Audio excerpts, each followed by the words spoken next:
বনি ইসরাইলের একজন যুবক, সমাজে এমন কোনো পাপ নাই যে পাপ যুবক করে নাই। তার আম্মা আব্বা সমাজের মানুষগুলা অতিষ্ঠ হয়ে হাত পা বেঁধে মরুর প্রান্তরে ফেলে দিয়ে আসলেন। একদিন, 2 দিন, 3 দিন যায়, অনাহারের কারণে তার মৃত্যু চলে আসে।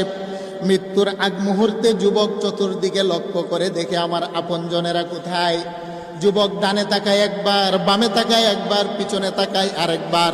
মাকেও দেখা যায় না, জন্মদাত্রী মা, আমার জন্মদাতা বাবাকেও পাওয়া যায় না, বন্ধু বান্ধব সমাজপতি কাউকে দেখা যায় না।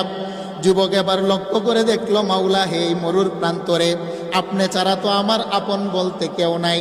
যাদেরকে আপন বানিয়েছিলাম তারাই হয়ে গেল পর। আর এতদিন যাবৎ আপনাকে পর বানিয়েছিলাম, বুঝে দেখলাম এই মুহূর্তে আপনি আমার আপন। আল্লাহু আকবার। যুবক এবার মনে মনে তওবা করতে লাগলো। যুবক এবার বলে, মাওলা, 40 বছরের জীবনে এমন কোনো পাপ নাই যে পাপ করি নাই। আমার পাপের কারণে সমাজের মানুষ হাত পা বেঁধে আমাকে পাহাড়ের পাদদেশে ফেলে গেল। হেরে মাওলা, রুহটা আমার নাকের ডগায়, জানি আমার মরণ হবে, কিন্তু এই মুহূর্তে তোমার কাছে আমি ওয়াদাবদ্ধ হলাম। আমি লক্ষ্য করে দেখলাম তুমি ছাড়া আমার আপন কেউ নাই। যদি তুমি আমাকে মাফ করে দাও, আর কোনোদিন তোমার সাথে আমি কোনোদিন নাফরমানি করব না। আল্লাহু আকবার। যুবক তওবা করলো, খাঁটি তওবা, এটাকে বলা হয় তওবায়ে নাসুহা। আল্লাহ এই কথাটা বললেন, তওবাতান নাসুহা, একাগ্র চিত্তে তোমরা তওবা করো, আমি আল্লাহ মাফ করে দেই। যুবক তওবা করার সাথে সাথে মালাকুল মউত এসে তার রূহটা নিয়ে গেল। 1 দিন যায়, 2 দিন যায়, 3 দিন যায়, যুবকের লাশটা পড়ে আছে। সমাজের কেউ তাকে গোসল করায় না, কাপনও পরায় না, দাফন দেয় না, জানাজার নামাজ পড়ানোর জন্য কেউ আসে না। হাদিস কানা বুখারী। আল্লাহ নবী বলেন, আমার আল্লাহ মুসা পয়গম্বরকে ডেকে বললেন, মুসা, আমার একটা গোলাম ওই যে দেখো পাহাড়ের পাদদেশে পড়ে আছে, তার শরীরের মধ্যে কীরা পোকা ধরেছে, সমাজের কেউ তো তার জানাজার নামাজের জন্য আসে না। হেরে মুসা, নিজ হাতে কূপ থেকে পানি উঠাইয়া গোসল দিবা।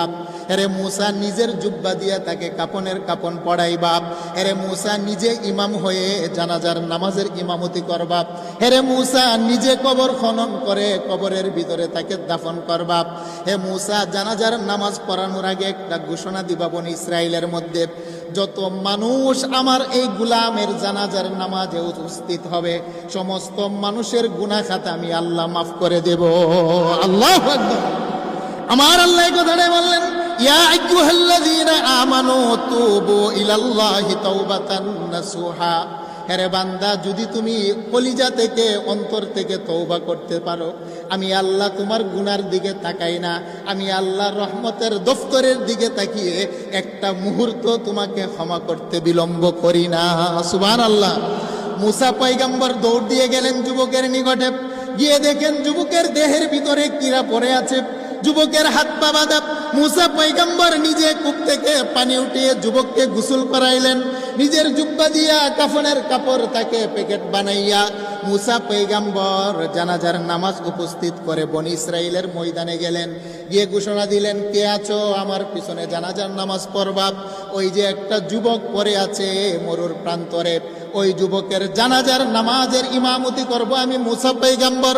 ওই যুবকের জানাজার নামাজে যত মানুষ উপস্থিত হবা, আল্লাহর পক্ষ থেকে ঘোষণা, প্রত্যেকটা মানুষের জীবনের গুনাহ খাতা আমার আল্লাহ মাফ করে দিবেন। আল্লাহু আকবার।